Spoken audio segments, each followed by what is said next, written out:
Hello friends, আজ সন্ধ্যায় খুব ম্যাগি খেতে চাচ্ছিল, তো বৃষ্টির মধ্যে বেরিয়ে গেলাম ম্যাগি কিনতে। দেখতেই পাচ্ছি রাস্তায় কতটা পরিমাণে জল জমেছে, অন্ধকারের জন্য দেখাতে পাচ্ছিলাম না।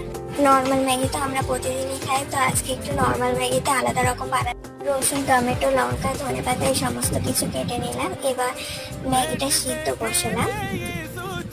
এই ম্যাগিটা যাতে গায়ে লেগে না যায় তাই ঠান্ডা জলতে ধুয়ে নিলাম। কড়াইটা গরম বসালাম, তেলটা গরম হওয়ার পর দিয়ে দিলাম রসুন কুচি আর টমেটো দিয়ে ভালোভাবে নাড়িয়ে নেব।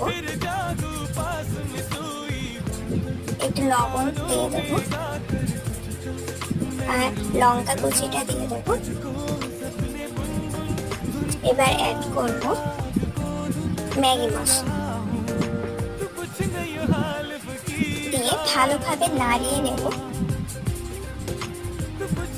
তারপর দিয়ে দেব মাটনের গ্রেভি ছিল